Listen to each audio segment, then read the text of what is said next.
A very good morning once again and welcome to our weekly program every Monday to Friday, the Mid-Morning Park. But today on Tuesday, we have what we call the Legal Tuesday. Welcome. Today we do a lot of work to be able to give you the legal perspective on various matters regarding to our life, social, economic, political, name them.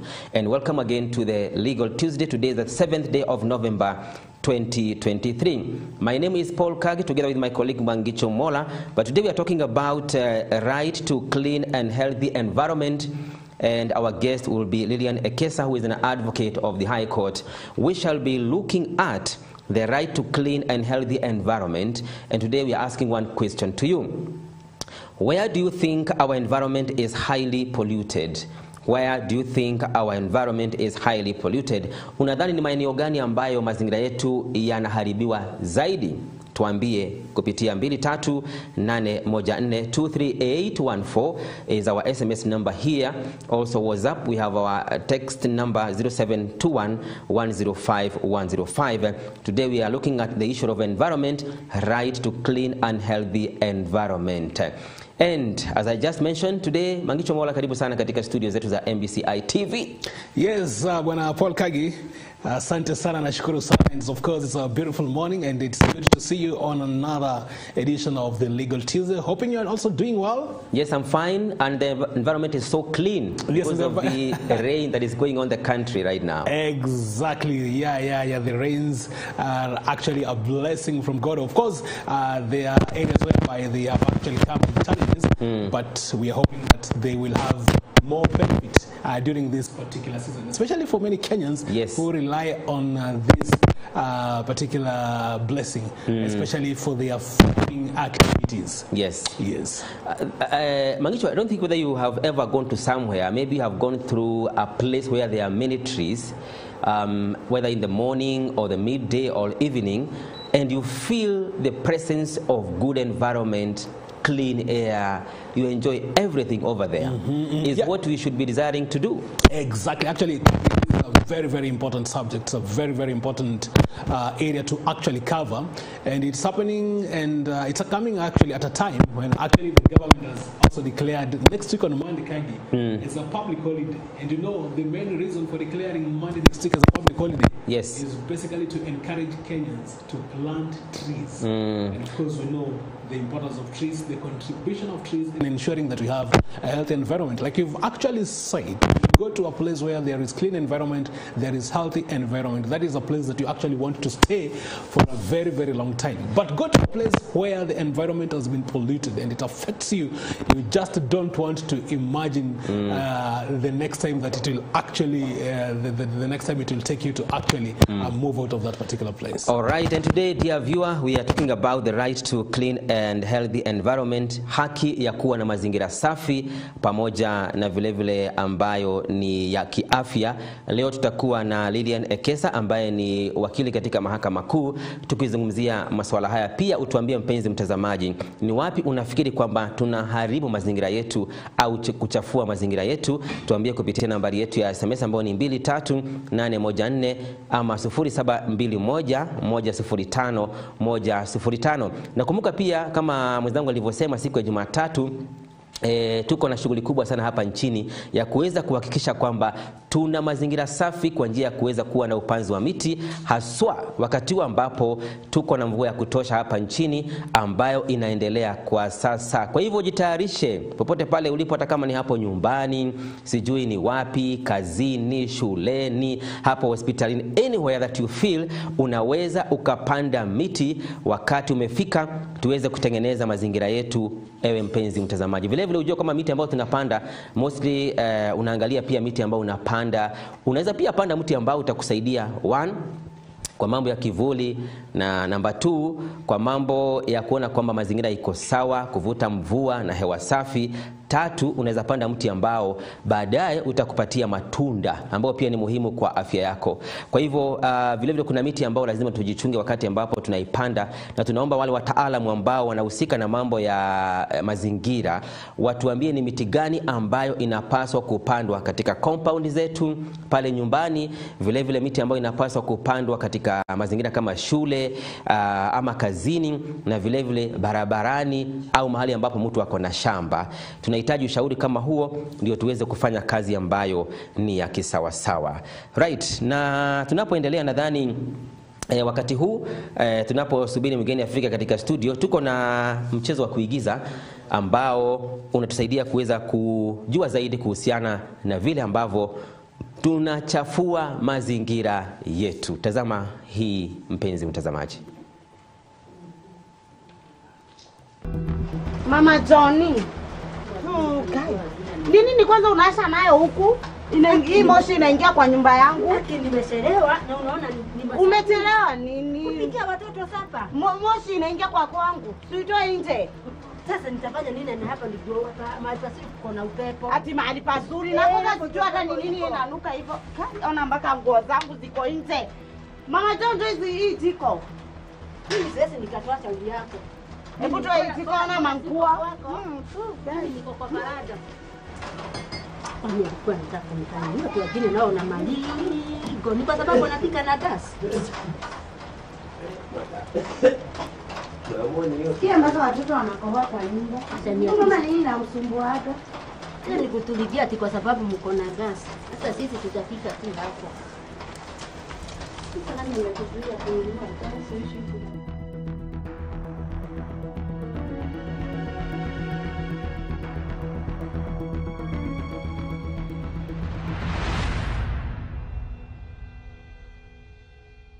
Haya, na hivyo ndivyo ilivyo Mangicho Mola. Unajua tunafikiria labda kuchafua mazingira ni kuachilia maji ya Nairobi River, kuichafua, kukata miti, lakini pia tunahitaji watu wakuwe na mazingira safi.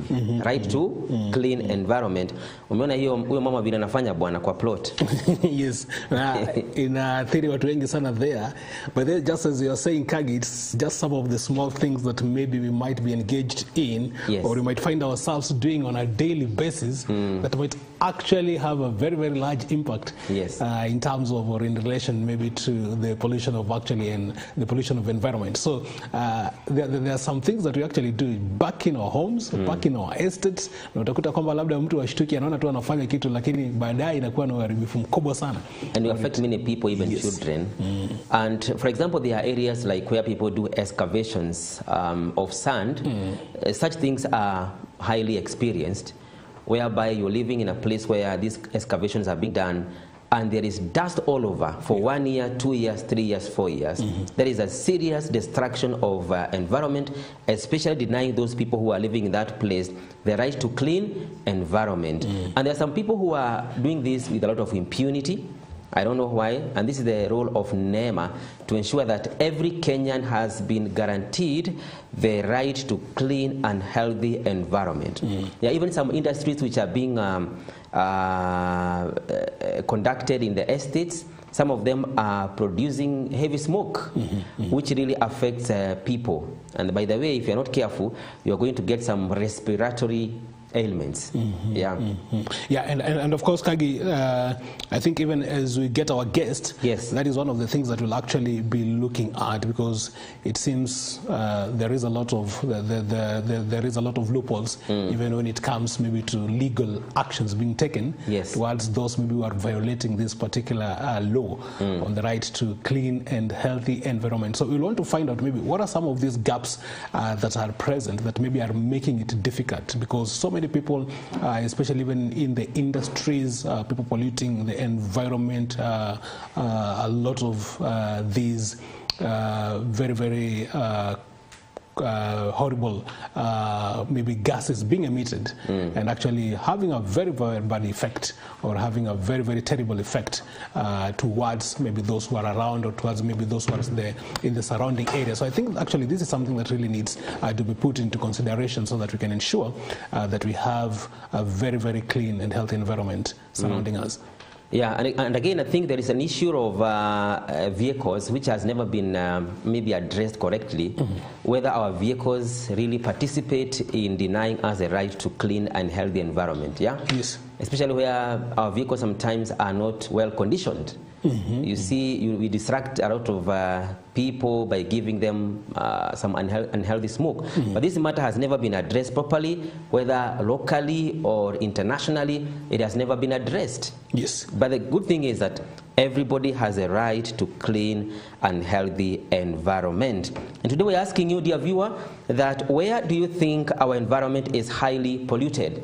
Where do you think our environment is highly polluted? You can talk to us through 23814 0721 105 105, our WhatsApp number. Unafikiria ni wapi mazingira yetu inaharibiwa zaidi? Tuambie kupitia nambari yetu ya SMS ambayo ni 23814 na vile vile WhatsApp 0721 105 105.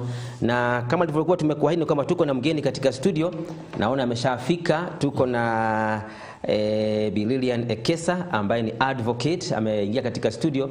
Karibu sana katika studio za MBCI. Asante sana. Thank you. Most welcome. Yes. Karibu sana.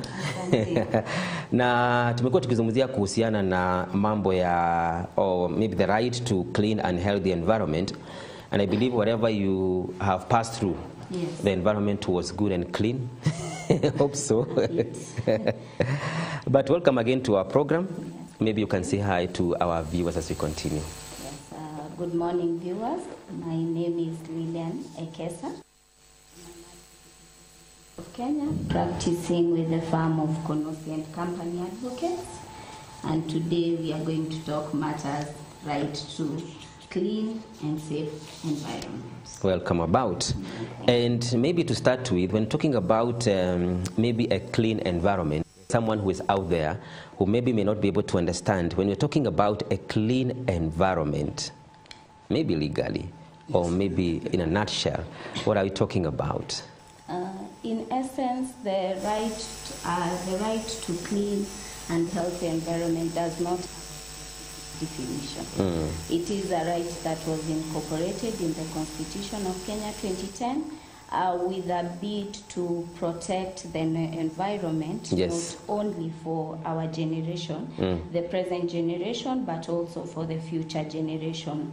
The right in itself also calls upon, it tries to ensure that state actors, in these terms we mean the government agencies, companies, manufacturers, are adhering to the law in terms of their processes. They are able to the law and ensure that the environment is protected. It is now this right in essence puts an obligation upon the state actors. This we mean the government and the manufacturers and even the public at large. Apart from private bodies, the public at large, they are placed at a position where they can now ensure that the environment is protected and sustained for not only for our present generation, but for the future. Correct.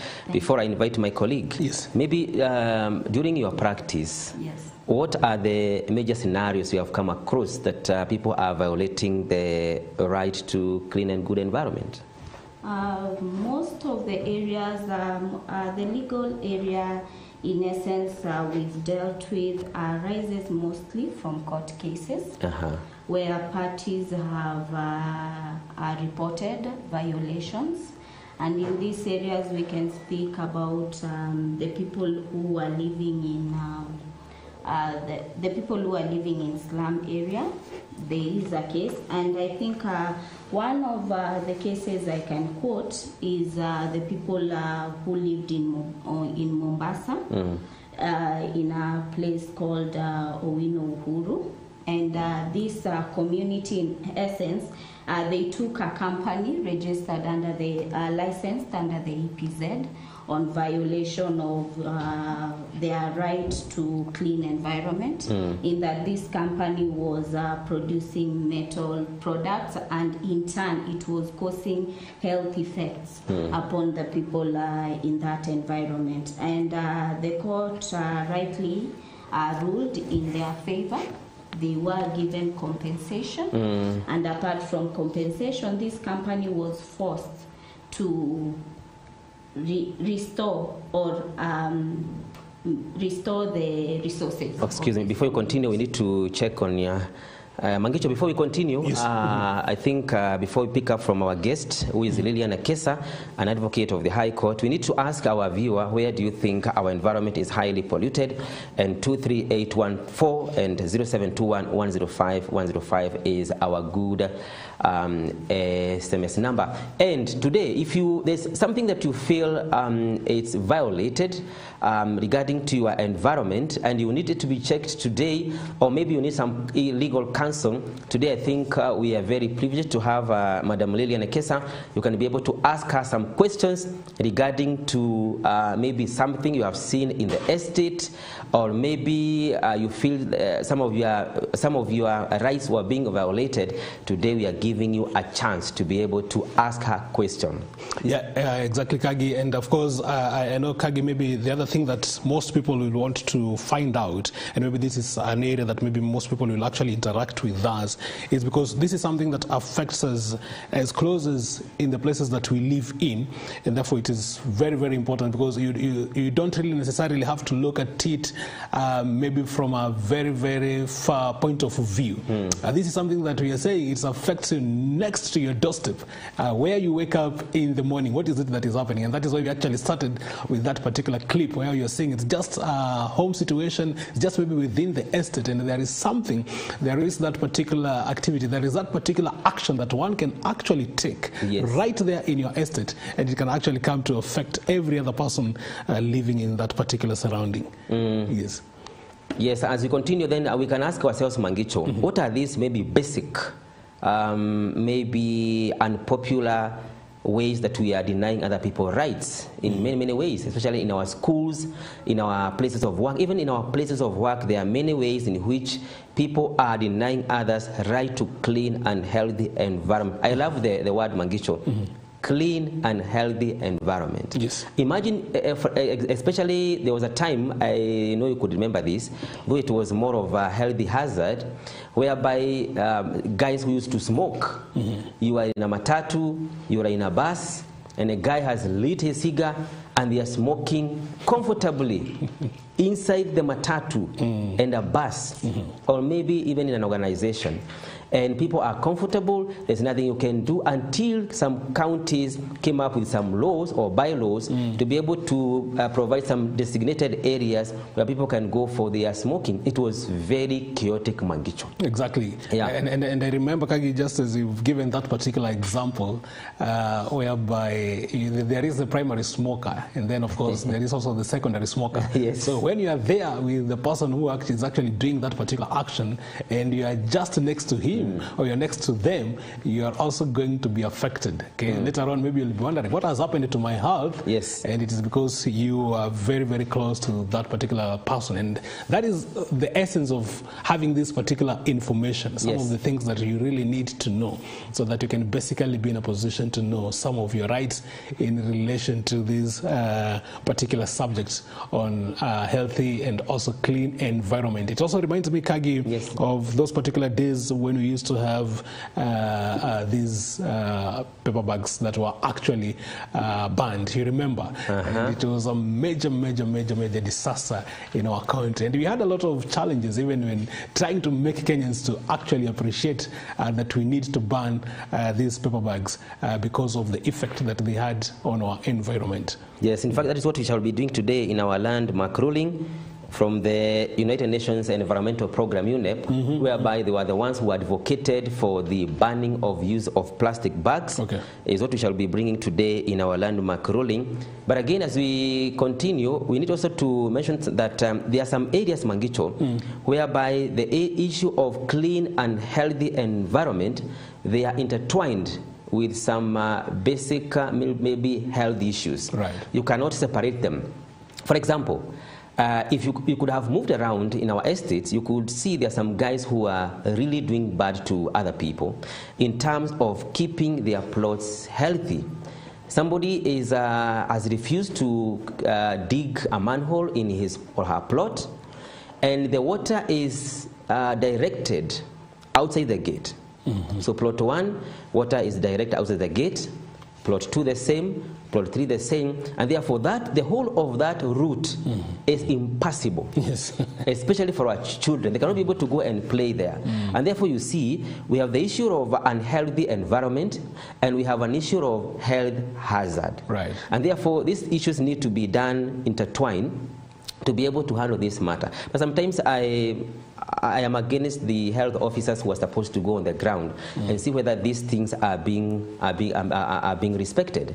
And therefore we have many basic right to clean and healthy environment which are not being maybe respected by the society. Maybe the other one, which is very simple, Mangicho. Yes. You are working somewhere, maybe in an organization or a company, and therefore you are too many there. And the place has no windows, okay? Or maybe the windows are very few. You find that when you're in that place, you are risking your health, the environment is not conducive, and that's why you see many people are even experiencing some migraine, some headaches because of lack of circulation of air. Or maybe we have many windows, but other people are saying you cannot open this window for their own reasons. And therefore, you are denying other people's right in that place of work for clean air and other things. Yeah, and maybe Kagi even is, because we have our Kili here, yes, she'll help us to be in a position to understand, because what is the process like of ensuring that a Kenyan actually enjoys this particular right, because it basically means that these are challenges that people maybe can actually come across on a daily basis. Some of these problems might actually look very small, but then the impact that they have is quite huge. And therefore, what is the process like when it comes now to maybe the legal perspective of actually ensuring that this particular law is actually maybe followed to the letter? I think before we invite Wakili to continue with her insight on this, what we have discussed, I think this time we can take a short break, and then we can go to the streets and hear what people are saying regarding to the rights to clean and healthy environment. We are taking a short break. We'll be right back after this.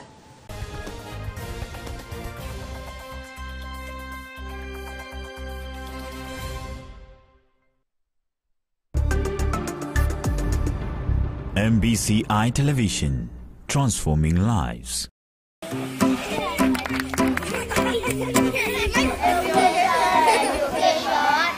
We believe in the extraordinary potential of every child. That is why at Greengate Academy, our aim is to equip and transform learners. Our mission is to provide high-quality education in a conducive Christian environment. Jesus in the heart. Jesus in the heart. Jesus in the heart. We have embraced the competency-based curriculum and have collaborated with our dedicated team of experienced educators to mine your child's potential by imparting them with relevant skills. We have incorporated a special needs program that is tailored to ensure continuous improvement for your child. Here, we encourage creativity by engaging them in co-curriculum activities like sports, games, and maximizing on digital literacy through innovation.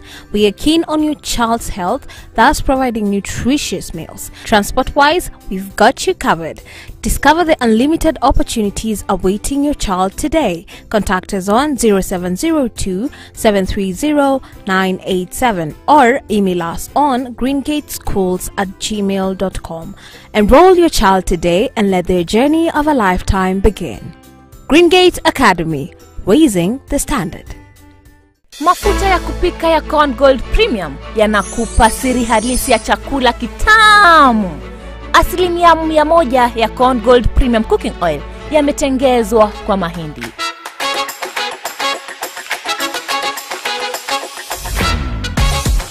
Si mafuta tu ya kupika, it's the heart of your kitchen.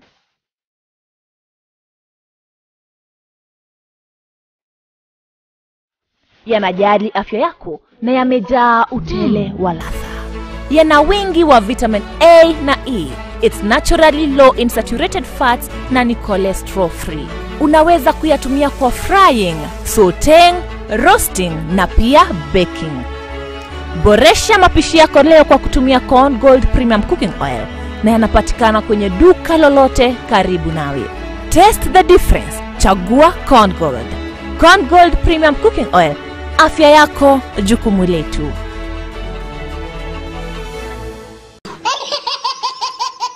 Sasa inbox kwa Kiswahili ni? Ndani ya sanduku. Sasa mtu akikwambia anataka kukutext inbox anamaanisha aje? Anataka kukuweka box. Okay. Anataka kukuweka kwa sanduku. Nataka unitungie sentensi kutumia neno kivungulio. Hey, y'all, come look at this. Kufungua. Kukaa. Kucheka. Kuimba. Kuhubiri. Kuomba. So she shakes the salt shaker. Unairudia mara 3 mbio mbio bila kustop. Twende. She shake the salt shakers. She shake the salt shakers. She shake the salt shakers. The oldest person kwa Biblia alikuwa anaitwa nani? Metesala. What? Metesala. Nataka uiseme national anthem bila kuimba. Shut up everybody. Listen. Mungu wetu wewe wa baraka. Uwe nasi pamoja na daima milele. Amina. Kucheka? Haha.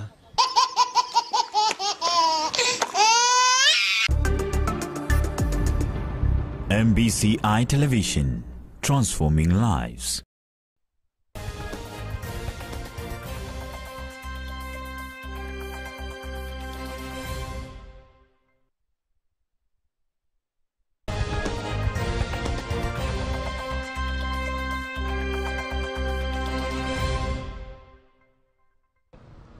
Shukran sana Paul Kage pamoja na Mangicho Mola. Leo hapa tutakuwa tukizungumza na Wakenya kuhusiana na ile sababu ambazo zina wanyima haki ya kuwa na mazingira safi kwenye sehemu za kazi pamoja na sehemu za nyumbani. Hii ni kufuatia hatua ya licha ya serikali kuweka mikakati ya kuhakikisha kuwa kuna mazingira safi, kuhakikisha mazingira yanatunzwa. Kumekuwa na muonekano kuwa kuna baadhi ya watu ambao wamekuwa wakichangia katika uchafuzi wa mazingira. Na leo hapa tutakuwa tukizungumza na Wakenya. Je, kutaka kujua kutoka kwao ni mambo gani ambayo yanachangia katika kuwanyima haki ya kuwa na mazingira safi, sehemu ambapo wanafanya kazi na sehemu ambapo wanaishi humu nchini. Unajua mazingira sasa lazima ichafuke sababu population iko juu. Unajua hii sio population ya 1970s ama 80s. So watu ni wengi, alafu zile vitu wanatumia pia ni mingi. Penye wana dispose hizo vitu sana tuseme matakataka malitas hakuna. Unaona kama sasa hii Nakuru utaziona moja moja penye watu wana nini. Okay. Secondly, chenye naweza sema inachafua mazingira ni sana ni pollution. Pollution tuko na type mingi. Tuko na pollution ya sound. Wengine wanapiga kelele sana, kama gari inapiga kelele, na tena tuna pollution ya magari pia inatoa moshi and whatever, si ndio? So hizo zote zinachafua mazingira. Na hii zote zinakuja sababu population iko juu. Watu ni wengi. Hapo kwenye ninaishi, unajua kitambo kulikuanga na hizi polythene paper. Zilikuanga mingi. Na tukasikia kwamba wamepika marufuku, lakini sasa bado hizo maneno mimi sioni kama zile. Hizo makaratasi bado zinakuanga, hata tuelewangi zinatokanga wapi. Sasa unafikiri nini inapaswa kufanywa kuhakikisha kuna usafi wa mazingira? Unajua katika serikali ilikuwa ya kitambo, ilikuwa ya Moi. Alikuwa akisema kitu na inafanyika. Na sasa hii wanasema hakuna kitu fulani hatutaki. Na lakini hiyo tunaona inaendelea tu, lakini sasa inatakana ikuwe strict. Wakisema kitu na wanamaanisha. Kwanza unajua kuna hiyo drainage. Drainage imekuwa changamoto hasa kwa estates. Hiyo nimefanya pia hiyo uchafu wa mazingira. Unapata hiyo maji, wakati maji inakuja na stag mahali pamoja. Sasa unapata ile maji imekwama pale, haina mahali pa kwenda. Ikikaa zaidi ya siku 2 ama 3, unaona inaanza kutoa harufu na inaharibu mazingira. So wito wako ni gani kwa serikali? Serikali kwanza, wito wangu kwa serikali ni kwanza waangalie kwanza zile kampuni ambazo zimekufa zenye wanaweza kufufua, waandike vijana wapate kazi. Pili, pia kwa hizo mambo ya mazingira waangalie kwanza kuna hizo drainage Haswa ukiangalia, ukiingia huku ndani huku kwa slums, kuna drainage ambazo, unajua slums kuna ile unapata sewage imetoboka, hawashughulikii. Unapata mvua imenyesha, ile maji haina mahali pa kwenda, imekoma mahali pamoja. So unapata ile maji kwa pale inaanza kuleta ile harufu, mazingira inaharibika. Yeah. Mahali ambapo unafanya kazi, umetokea wakati huu, na mahali ambapo unaenda nyumbani, nini inachangia katika uchafuzi? Je, kuna ile hali umeshuhudia kuna uchafuzi wa mazingira? Well, ni watu kutokuwa responsible, kutowajibika. Yeah. Ikiwa watu watawajibika, hakuna vile mazingira yatakuwa chafu. Mimi nikikula ndizi naokota naweka kwa dustbin. Mwingine ajue pia ndizi ama chochote ambacho umetumia, kama ni soda ama nini, kile umetumia, you are supposed to dispose in a dustbin, not just littering the ground anyhow.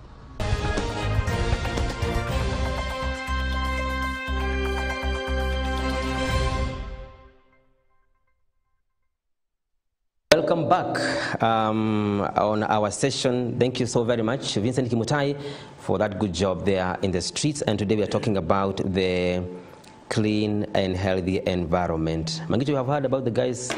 They're talking about the population is high, Wakili. Yes. It has an impact. Yeah. It has an impact on the environment. When you look at in terms of when the population increases, yes, and the resources available cannot sustain the population, then the net effect is that there will be environmental pollution. Yes. Yeah. And also we have talked about the issue of drainage in our estates. I've heard people also complaining the same, that in our estates we have an issue with the drainages, which is also, that's why I see in the beginning that the issue of the Ministry of Health and Environment is like they work together, because when you have a poor drainage, it is also dangerous to the clean environment.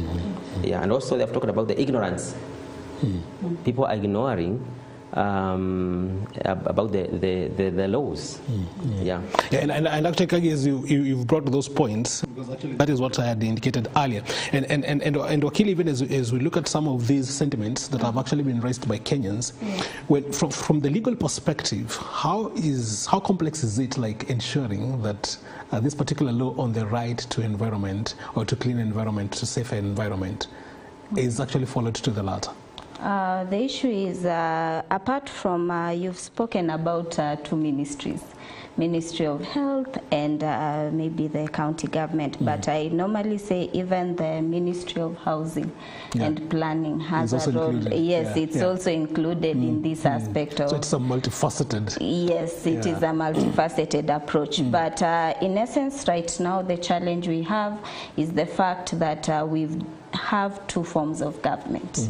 We have the national government, we have the devolved system of government, meaning the county governments. Both the national government and the county government have a ministry or organizations and agents tasked with the force of now ensuring the environment is protected, including the local area.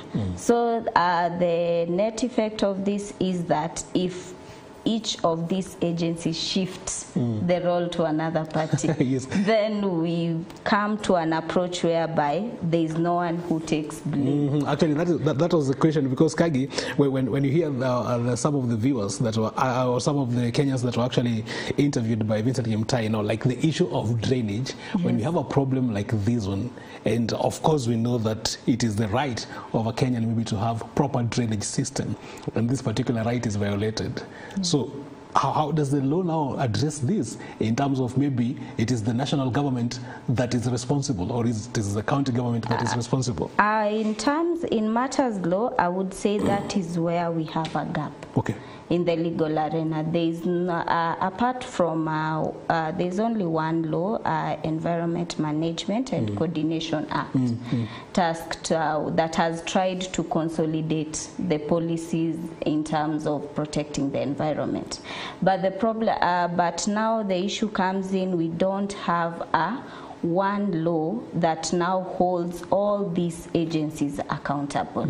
Therefore, most of the time we find that even the courts have failed to protect this gap. Yes. When a court issues an order, the agencies shift these orders. Yes, and also apart from that, the court is also an avenue that can be used to call now these agencies to come up and take their role seriously. Okay. Yes. So you'll find that maybe there is a situation whereby maybe someone feels that their right has been violated, Yes. but now it becomes very hard for them, even when they are going maybe to take that particular case maybe to the court, Yes. because now the responsible agencies, maybe they are shifting blame. Yes. So when we have such gaps in the legal arena, what is the best way maybe to look at it so that we can have a solution? Yes, in essence, I think this is where we call upon the members of parliament, that is the legislature, to now come up with one conclusive law that can hold these government agencies accountable.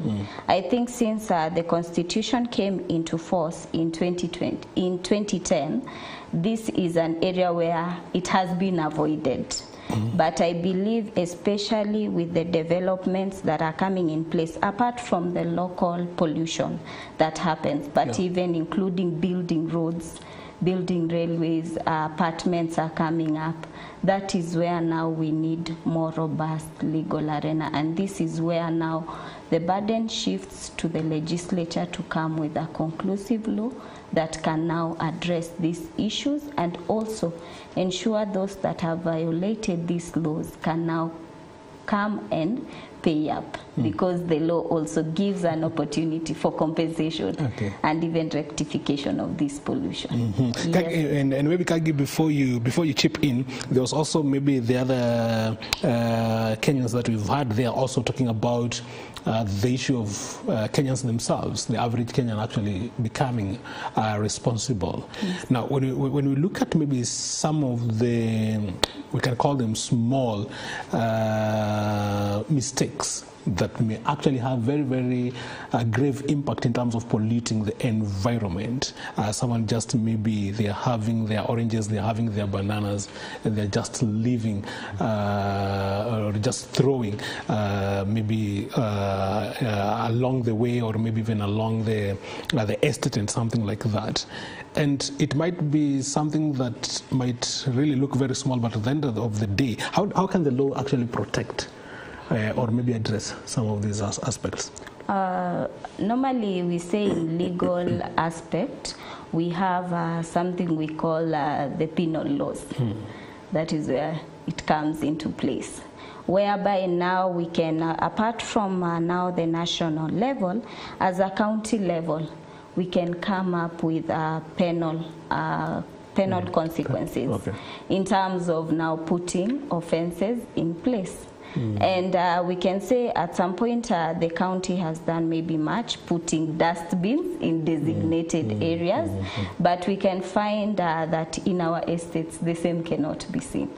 Yes, but still, even though these things cannot be seen, there is a role to call upon now the county government to come up with laws holding even individual persons accountable for acts of pollution. Yes, the way we said we've spoken about the paper bags, the law came into place. It was made an offense. Apart from that, we can also address the issue through public participation.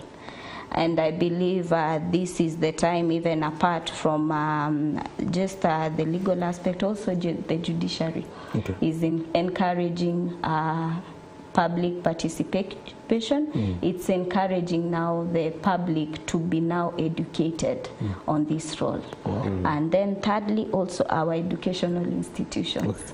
I believe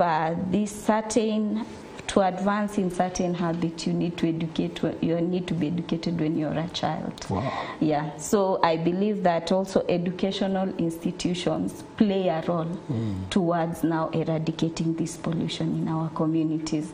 Once we teach the children in school, incorporate it in our education system, it's even easier, not only for them to get marks, but also let it be a part of their life skill. Wow. So Yes.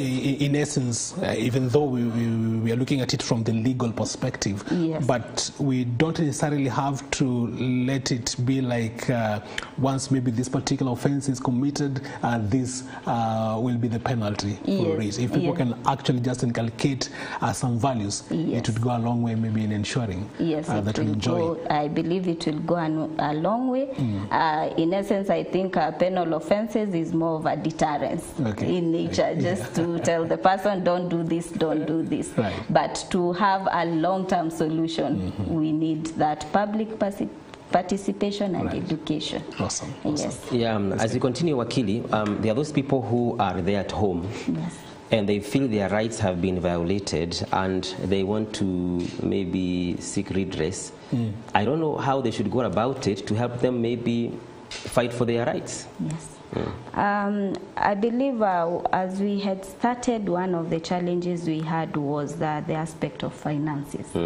Most people at home believe that going through the legal arena is expensive. Yeah. Hiring an advocate is expensive. Yes. That is what I know what most people believe. But apart from that, a group of persons in an estate, let's say for instance it's an estate, they can rally together, even 500 people. Yes, and institute what we call a class suit. Class suit. Yes, All a right. class suit. The same can be against NEMA. It can be against the county government, calling them and holding them accountable. You're trying to say that this is our right. We have a right to a clean and healthy environment. We feel the same is violated. We feel the same is about to be violated, and now we want to seek redress or to hold you accountable. Yes, and at the same time, they can be compensated once they sue. And in essence, this suit is instituted in the Environmental and Land Court. Oh. Yes. That's why these cases are being instituted, Yeah. yes, in terms of the protection of their rights. Yes, and apart from that, apart from pollution, I believe there are also those aspects that are still legal in nature. An industry can be built today. Yes. The public is not involved in the public participation, or maybe it is a mining industry. Let's say they are mining cement. Yes. The public has not been involved and they don't know the effects of this industry. They can also have a class suit against this industry. And then apart from that, I normally, we still have human rights organization. All right. The parties who feel aggrieved can also go through these organizations. Yes, and even the ones we know of is the Kenya Human Rights Organization, that is the Kenya National Human Rights Commission, and also the Kenya Human Rights Commission. And apart from that, a party who is able financially to institute a suit, they can institute a suit in their own name. All right. Just to ensure and say that I come from this community, I feel that our right to a clean and healthy environment has been violated. And now they will go on ahead and institute a suit seeking protection for the entire community. Yes, and the court will protect now the entire community. So the issue of finances here is very key. Yes. To be able to decide to go for, you're calling it class suit. Yes. And also for maybe an individual institution, they can just go and file a suit. Yes. I think, as you had said, what is lacking within our public is information. Yes. And sometimes you wonder who should hold these public participations, or maybe education to the public regarding environment. I think that is where we are going wrong. Yes. Because many people don't know their rights in terms of environment. We talk about planting trees, not cutting down trees, but I think there are hundreds of situations that we don't know that our rights can be violated. Yes. We had a video there before you came in, whereby we saw a woman who was lighting her jiko in a plot, and there was a lot of smoke which is entering into the neighbors' houses. Others had their clothes there, and one woman was complaining that this is not right. Should not do this to us. You know, children are coughing inside the room.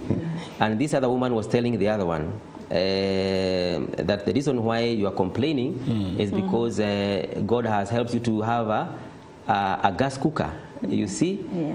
I don't know, those basics make sense in any legal arena. Yes, I believe in the legal arena there's the high-scale pollution, and I can say there's also the low-scale pollution, the local pollution that we find. Yeah. Maybe in our day-to-day activities, that is the local pollution we have. And in essence, you can still sue a private individual for pollution. But for me, I would say normally suing in such cases is going to the extreme at some point. Those ones can actually be sorted in yes, apart from that, it can be sorted locally per se, but at the end of the day, we also need to see that what is the scale of this pollution? What is the magnitude of this pollution? Can this person move from this house? Are they able to move? Is it a rented premises? Yes. Then there is that aspect. Somebody, maybe you are two neighbors, your land, your parcels or your plots are bordering each other. This one is now, I would say in Kiswahili anachoma makaa. Yes. Yes, you see the effect is higher because the moment he's now burning this charcoal, it moves to your own plot. That is, in essence, that is already interfering with your rights. Okay. Yes. Yeah, as we continue, we have prepared what we call the landmark ruling, and we want to see what the United Nations did on the historic resolution to end plastic solution is what I want us to check today. And as we continue, we want to tell you that one day the UN and the United Nations Environmental Program, UNEP, had a very long deliberation on how to be able to ban the plastic pollution. This was held in February 2022. And the agenda was to prevent and reduce global plastic pollution. The proposal was to addressing the full life cycle of plastics. Number two was to reduce the impact of plastic pollution from its source to the sea. This was being experienced all over, where people were taking their plastic waste to the sea, which was affecting the marine environment. And there were some agreements after this resolution in the year 2022, February. Number one, pollution represents a serious environmental problem at a global scale. That was the first resolution. Number two, plastic pollution includes microplastics. Number three, plastic pollution impacts the marine environment, whereby you find there's some fish and other creatures there which are affected by the plastics. The other one is to improve understanding of the global impact of plastic pollution, that everybody should understand how to be able to eradicate plastic pollution. The other one is materials to be reused, remanufactured, or recycled to minimize waste. And also an action plan to prevent, reduce, and eliminate plastic pollution. And the last one was need to support regional and international cooperation. Yes, those were the few of the agreements under the United Nations Historic Resolution to end plastic pollution. This juncture, I want to give you a clip of how the agreement was made there at UNEP headquarters. No objections. It is so decided.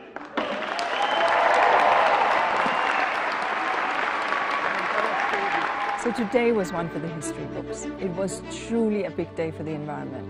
There were high emotions when that gavel came down. What there is now clarity on is that we will have a strong global, international, and comprehensive framework on plastic pollution. We produce around 400 million tons of plastic every year, and 300 million tons of that goes right into the waste dump, and 11 million tons of that into our oceans. We need collective action to develop viable and sustainable substitute for plastics. And it will make a difference. one that shows again the true value of multilateralism. The fact that member states put up their hand and said, we will resolve this, is major. But now is the time to roll up our sleeves because the world is watching.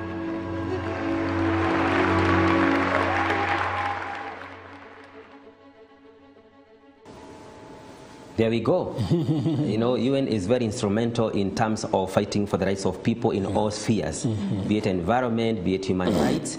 And this resolution to be able to reduce global plastic pollution, I hope even here in Kenya we had an impact of this resolution. Yes. Yeah. What do you say about the UN resolution, Wakili? Yes, for me I believe this was one of the best resolutions that was in place in terms of, and basically I believe one of the influence of having such a resolution was to protect marine health.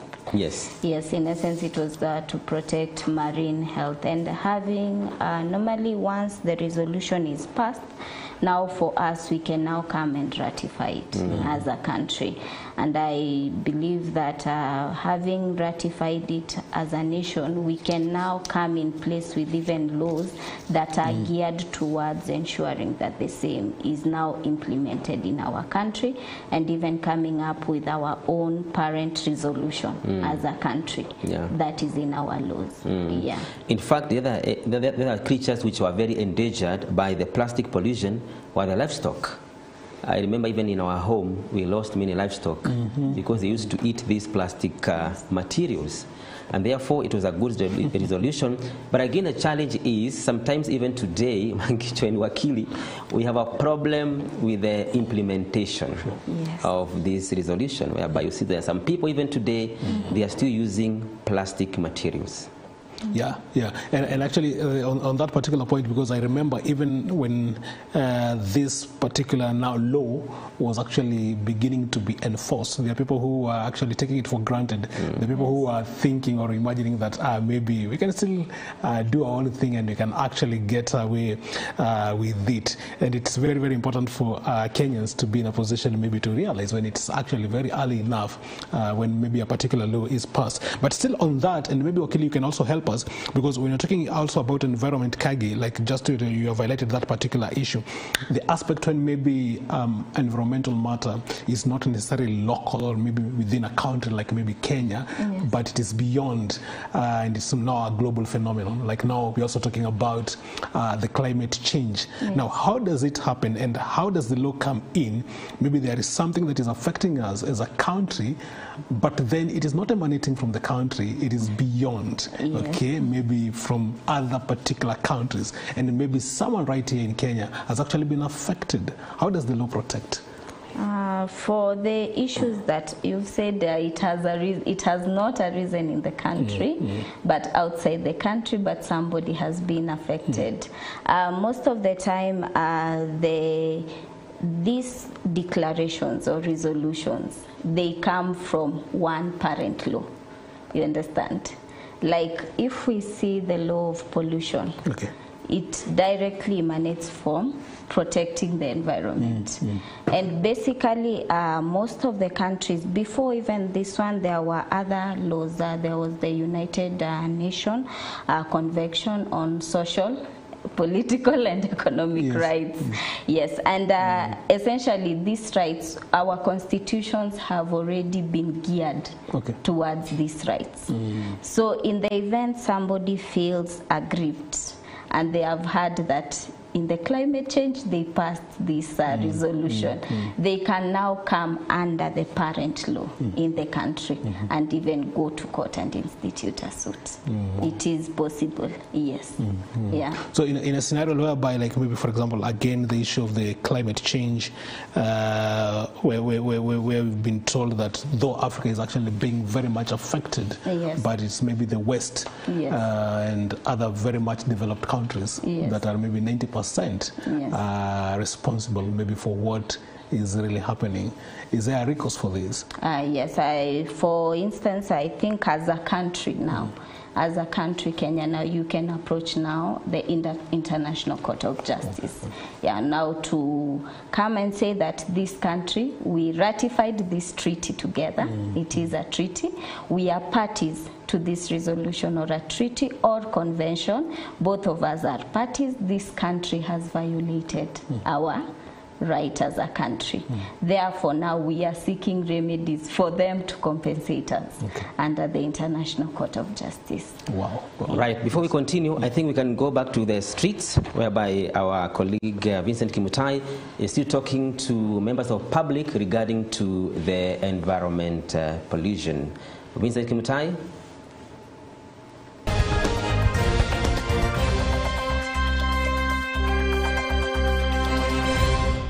Nini napaswa kufanya ili kuzuia mazingira kuchafuka? So si government wakuwe na strategy, wakuwe na mpangilio ya kuona kama ni magari wanaweza fanya namna gani magari zikuwe area moja mingi. Watu pia population pia waone vile watu wanaishi penye wanaishi, itengenezwe mzuri. Unaona kama masoko ukienda kapitengua pale soko ni kama ni soko na ni kama ni watu wanaishi area hiyo. So hizi vitu zote wakipangilia fanya mpangilio mzuri itakuwa tu sawa.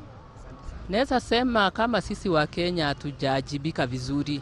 Sisi hatujajibika sababu gani? Sisi tunatupa takataka kiholela. Hata tunaweza ona dustbin mahali pa kutupa takataka iko tu mbele yako, lakini unairusha tu hapo hapo. Mazingira yetu sana sana yanachangiwa na kutupa takataka kiholela, na pia serikali ya kaunti, hiyo ni kazi yake, inazembea kidogo, maana wanangojea tutishiwe tuambiwe lini inakuja ndio waanze kufungua mitaro. That is kazi ambayo inafaa kuwa naifanya continuously. Na hata katika mitaa wamezembea kwa sababu wako mitaani kutengeneza drainages. Wakati kuna nyesha zinafunga, takataka zinaingia kwa nyumba, kwa maduka za watu. So serikali ya kaunti inafaa iamke na ifanye kazi mitaani kwa bidii. Na itengeneze sewage lines kwa sababu kinyesha they block, zinaanza watu wanaanza kutembea kwa sewage barabarani. So kaunti iamke, sehemu ya mazingira itusaidie kutengeneza, kufanya our city kuwa safi. Mimi naweza sema ya kwanza ni sisi wenyewe tuko irresponsible, tunatupa takataka ovyo ovyo vile tunataka badala ya kutupa takataka mahali ambapo inafaa. Ya pili pia serikali ya kaunti iko mahali pia imeregea kidogo kuhusu pia kudesignate mahali takataka zinafaa kuwekwa. Ni semi za Kenya hizo ambazo wameweza kutoa kuhusiana na swala la usafi wa mazingira, ambapo tumeona kuwa wakisema kwamba kila Mkenya anapaswa kujukumika kuhakikisha kuwa sehemu ambapo wanaishi, sehemu ambapo wanafanya kazi inasalia kuwa safi, ili kuhakikisha kuwa wanaunga mkono mpango wa serikali wa kuhakikisha kuwa mazingira yanaweza kutunzwa, na vile vile pia kuweza kuwafaidi kwa kuhakikisha kuwa wanaishi mahala pasafi, ili kuweza kujikinga kutokana na magonjwa ambayo hutokana na swala la mazingira kuwa chafu. Nikiripotia Mid Morning Park, jina langu ni Vincent Kimutai.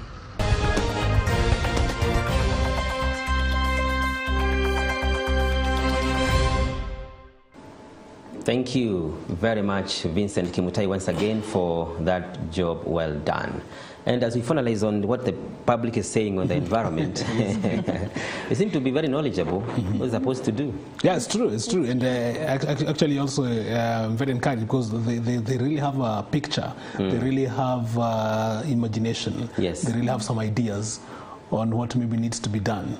I love those maybe they've put on authority. I love the way they're talking about the issue of the population, which is very, very key in endangering the rights to clean environment. Yes. Sometimes I wonder how China guys live. You know, there are very many. Yeah, maybe as we conclude the issue of the public, maybe. Yeah, and maybe you reflect on that, Wakili.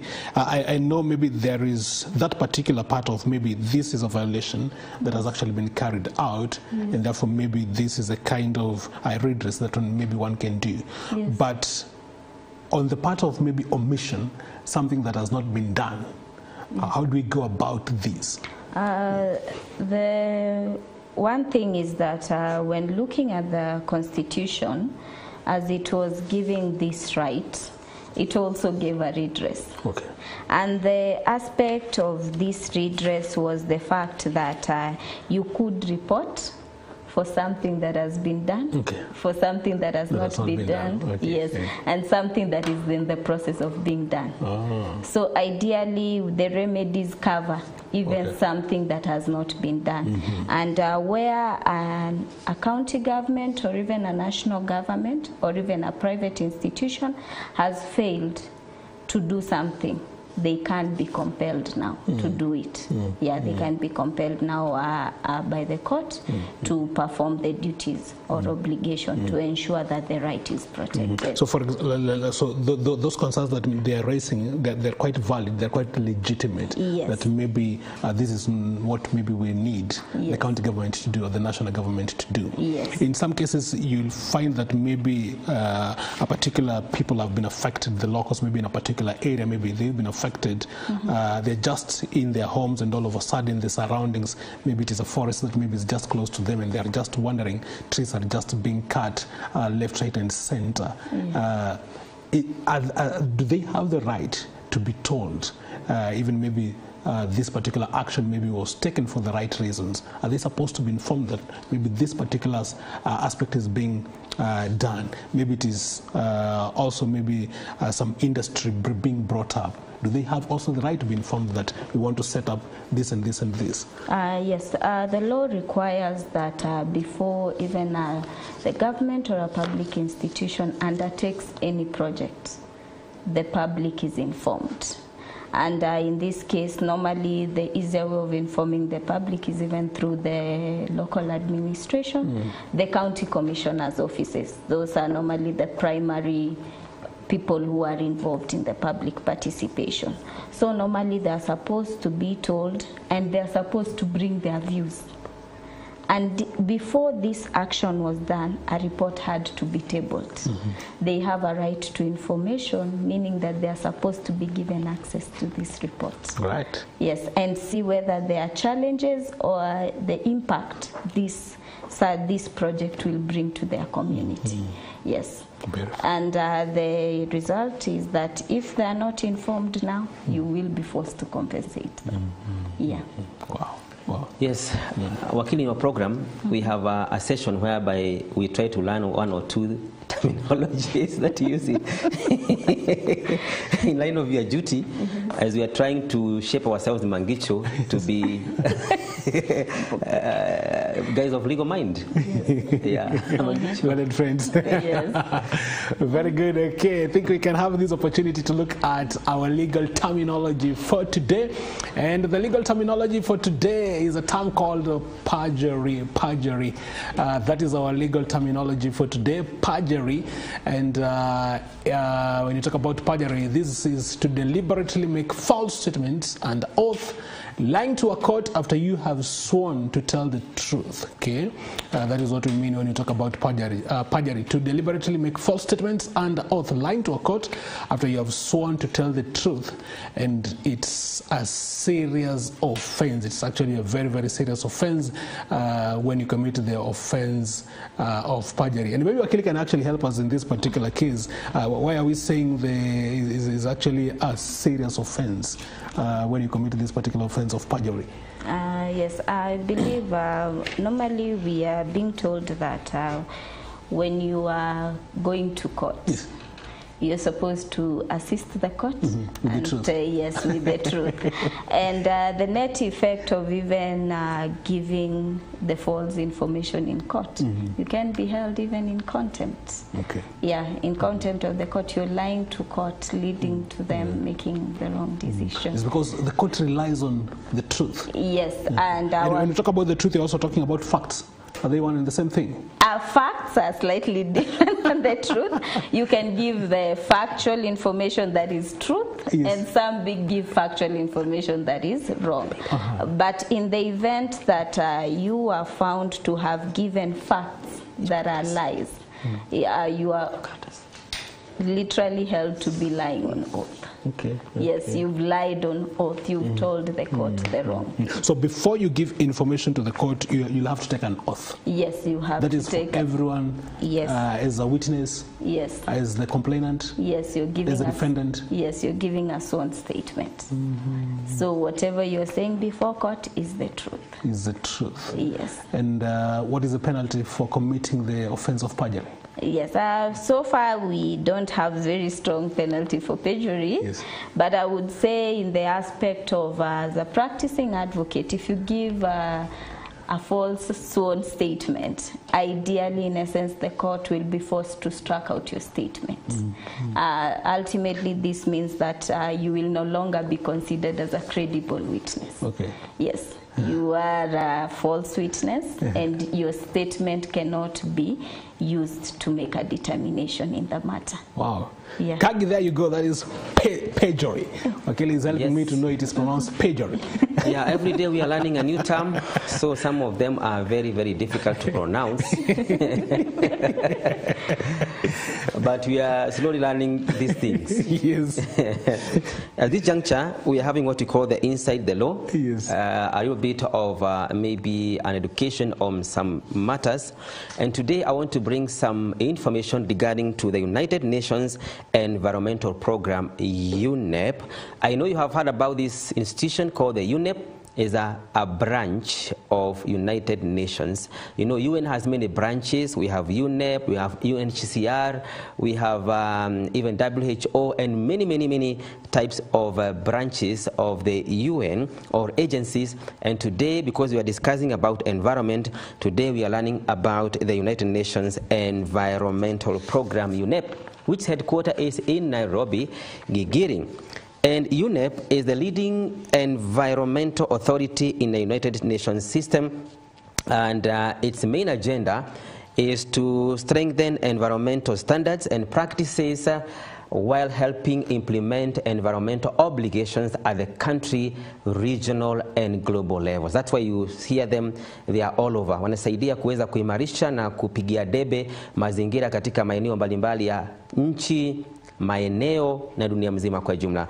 UNEP's mission is to provide leadership and encourage partnership in caring for environment. Inatafuta kuwe kuna uongozi, ushirikiano katika kuchunga mazingira na kuweza to inspire, informing and enabling nations and people improve their quality of life. Kusajaribu kuuliza watu na mataifa yaweze kusaidiana kuweza kuimarisha maisha yao. As we continue, there are various functions of the UNEP. Number one is climate change. That's the number one. Mabadiliko ya hali ya anga ndiyo ya kwanza. Strengthen the ability to countries to integrate climate change responses by providing leadership in adaptation, mitigation, technology and finance. Na ndio maana katika kila mahali unasikia nchi nyingi, mashirika mbalimbali yanaongea kuhusu kujaribu kupigana na hali ya mabadiliko ya hali ya anga. Hiyo ndio agenda moja ya UNEP, kusaidia katika mambo ya kupunguza mabadiliko ya hali ya anga. Pia inajaribu to facilitate the transition of low carbon societies, improving and understanding the climate science. For example, kama hapa kwetu Kenya, mnasikia sijui kuna El Nino hakuna, inarudi, inatoroka, sijui mnapanda mahindi, mnangojea msimu ndio huu, inaitwa climate science. Science sio tu ile ya lab, unaelewa vile climate inaenda. So UNEP wanatusaidia kuelewa climate ya dunia inaendaga aje. As we continue also, the other function is post-conflict and disaster management. It provides guidance for implementing legislative and institutional framework for improved environmental management. UNEP inatoa mwongozo wa kuweza kusaidia kuleta sheria, ama labda kuna taasisi inataka kusaidia mambo ya kimazingira, kuja hapo kuwasaidia. Kama kunahitajika fedha, inasaidia. Also the ecosystem management, kwa mfano mambo ya misitu, mambo ya maji, mambo ya mito, pia inahakikisha kwamba kuna usimamizi bora wa, tunasemaje Mangicho, vyanzo vya maji. Ndio hiyo sasa. And then the UNEP also has a role in environmental governance, which is the next one. And it supports the government in establishing, implementing, and strengthening the necessary processes, institutions, laws, policies, and programs to achieve sustainable environmental and government planning. Okay, so one of the functions, another one, is environmental governance, kuona kwamba nchi zinasaidiwa kuimarisha mazingira. Maybe the second last, harmful substances. For example, tunajua kwamba kuna some substances which are being taken to our marine environment, and therefore it strives to minimize the impact of harmful substances and hazardous waste on environment and human beings. For example, ukienda kama Kenya, kuna watu ambao wanatupa takataka kwa mito mingi sana, inaharibu kila kitu, na unakuta kwamba tukitupa takataka kwa mito ndio sisi ambao tunatumia pamoja na mifugo wetu. Finally, the resource efficiency, sustainable consumption and production. The UNEP focuses on regional and global efforts to ensure natural resources are produced, processed and consumed in more environmentally friendly way. Kama kuna kitu tunatengeneza kinahusiana na mambo ya mazingira, kuchimba labda mchanga, vitu kama hizo, zifanywe kwa njia ambayo haiharibu mazingira. Mambo kama ya geothermal, wakati tunachimba vitu kama hizi, they follow up, isikuwe kama mnafanya kazi ya kutafuta rasilimali lakini mnaharibia watu mazingira yao. Na huo ndio mwisho wa kuwaletea habari zaidi kuhusiana na kazi ambayo inafanywa na United Nations Environmental Program, UNEP. Mangicho. Wow, thank you so much, Kali. I think that was very elaborate, helping us there to be in a position to actually understand the functions of UNEP, that is the United Nations Environmental Program. And by the way, Wakili, when you talk about those particular functions, as a country, in terms of also the legal perspective, maybe you can help us also understand how Kenya is bound by these functions of these international organizations. Normally, the ones such, normally we say when you go to this, you can say United Nations, they have treaties, they have conventions. Yes, but we are not bound by these treaties or conventions, meaning we are not bound to follow them unless we ratify them as law in our country. Yes, the Constitution gives the provision that before this law is applied in our country, we must ratify them. Yes. So ratifying them basically means? It means giving them a permit to operate in our country. And what would be the factors that maybe can actually be looked into to maybe determine whether to ratify or not? Normally what we look at, normally what is looked at as a nation is also the advantages of the treaty to us as a country. Yes. And in these times, normally we give, it's the purview of Ministry of Foreign Affairs first. They will go have the discussion in terms of the matters of that law. Then this law now will come to Parliament. Now the Parliament will be able to have a look at it and see that this one is good for our nation, or this one we will not agree to this law because of this aspect. Unless you change this aspect, that is when we will operate. So it is a discretion of a country. Are there any scenarios whereby you can be forced maybe by the international circumstances? No, it is not. You will not be forced, but there is that implied. Yes, implied duress to sign the treaty, but you will not be forced to sign the treaty. Yes. Maybe on the same, Wakili, regarding to the international treaties, sometimes we do sign them or ratify them. Yes. How beneficial are they if we ratify them? In terms of having ratified them, now we are giving them the permit to operate in our nation. Yes. And once we permit them to operate in our country, the same can also be applied even in our court system. The courts now can even use it. Yes, the court system now can use it to even write judgments in our nation. Yes. And maybe could there be a scenario whereby our country, for example, is unable to be able to bring some laws to help us to conserve environment, and therefore we feel the best way we can go is to seek some international treaties? It happen.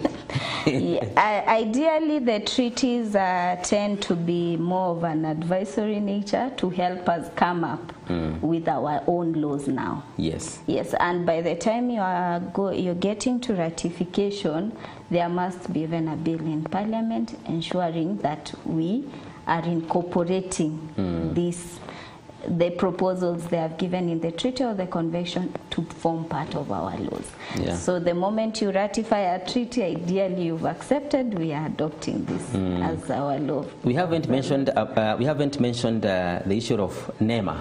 Because it is the key institution in our country, which is helping to be able to conserve our environment. Yes. Maybe in your own understanding or maybe legal perspective, how important is NEMA to us?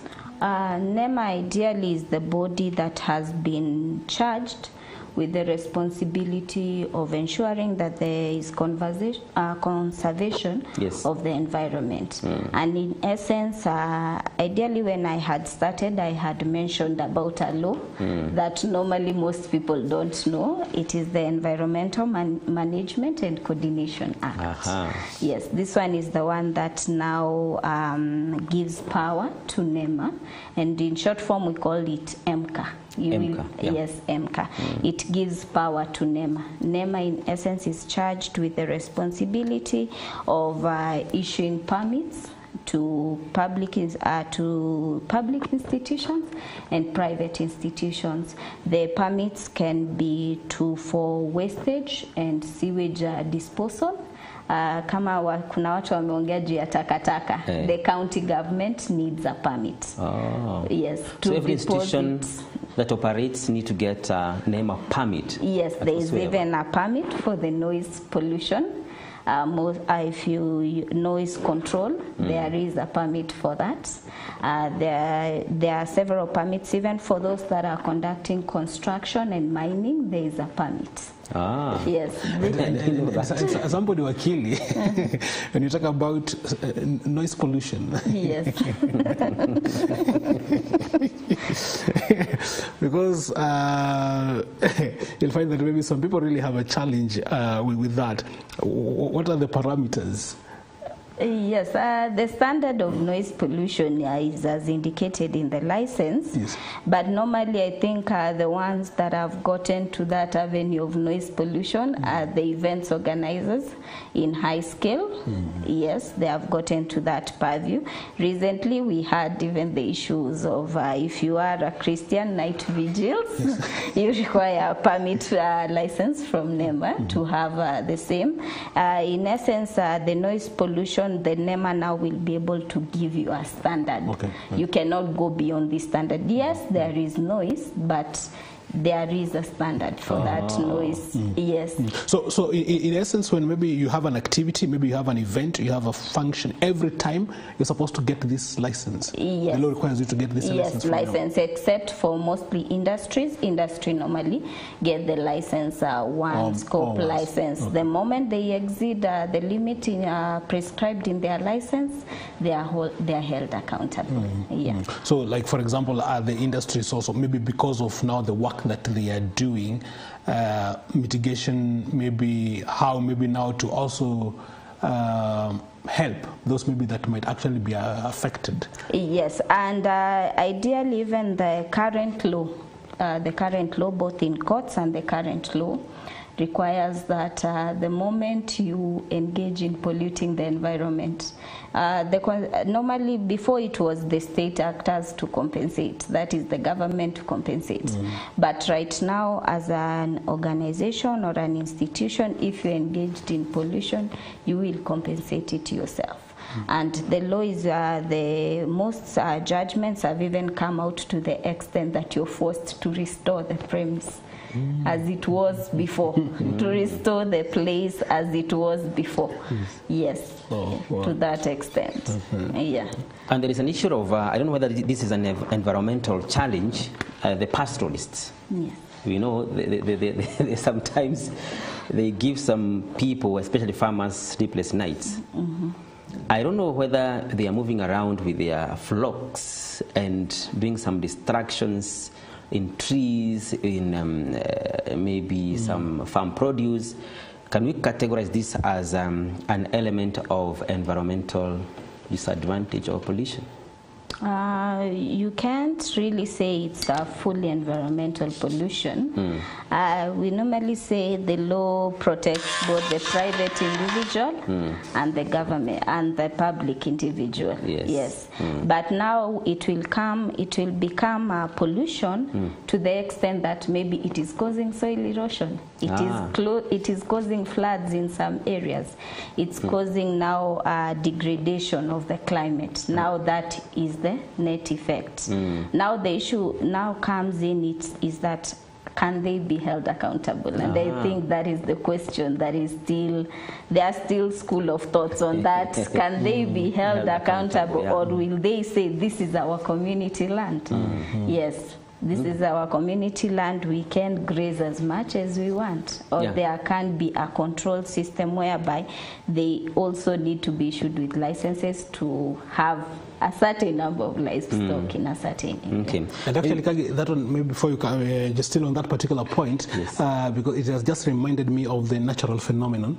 Does the law also envisage a situation whereby maybe there is the natural occurrences, maybe the landslides, maybe the earthquakes, and in this particular case, people's lands maybe have been affected, there is injuries and so on and so forth. In this particular case, is there a way in which the law can actually look at how maybe these people can actually be recompensated? The issue is that there is the aspect of it coming as a disaster, but there are some of these natural occurrences that have been caused by human activity. You understand? Yes. Maybe it was an activity that caused this, the earthquake to occur, the landslide to occur.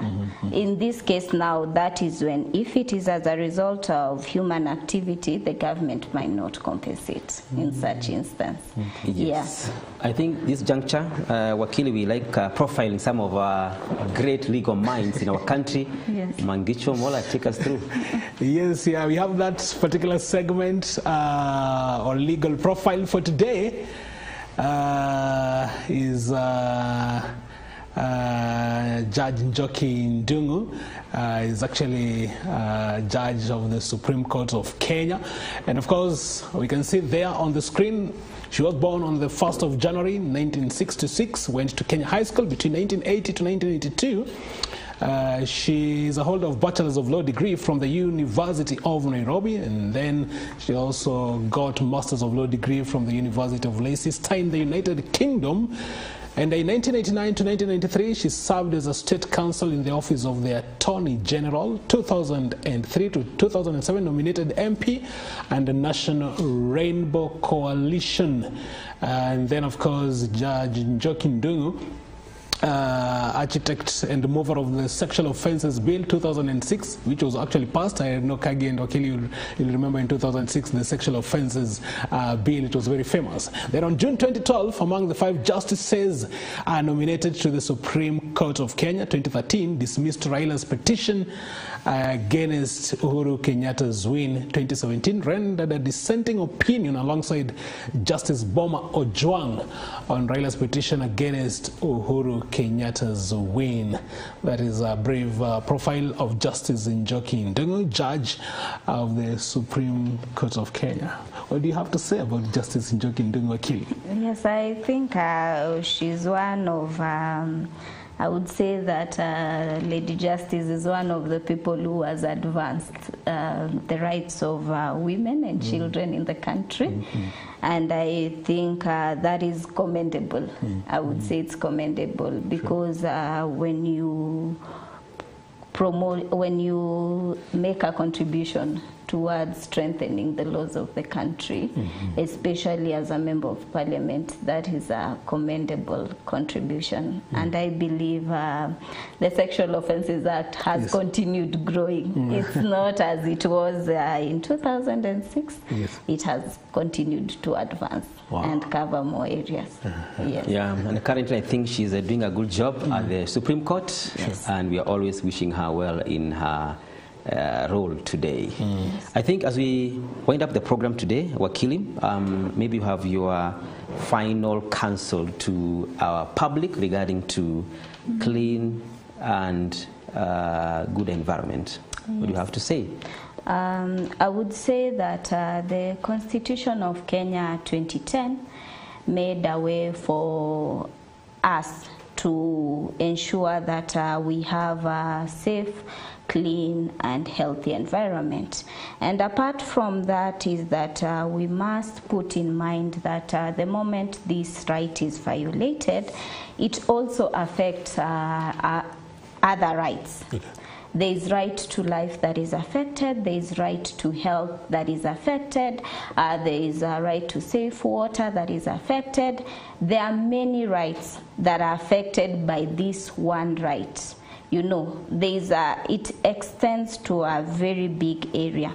And therefore, what I would urge us is that wherever we are, let us ensure that we are involved in protecting our environment, no matter how little contribution we can make. Because ideally, the drafters of this constitution were not only thinking about the present generation when coming up with such a right, but they were also thinking of the future generation that needs to enjoy a good environment. Right. We have to thank you so very much for finding time to come to MBCI TV, the Legal Tuesday, and for your rich insight on environmental matters. Thank you very much. Yes, dear viewer, we want to thank you again for finding time to watch MBCI TV. Every Tuesday, we are here talking about Legal Tuesday. Tomorrow, God willing, we shall be here on the Wednesday Leadership. My name is Paul Kagi. Have a good day. Yes, and of course, Mangicha Mwala, as my colleague Kagi has said, tomorrow you can look forward to having us on Wednesday Leadership, also looking at matters leadership in our country. Thank you so much. We want to wish you enjoyable viewing and have a blessed afternoon.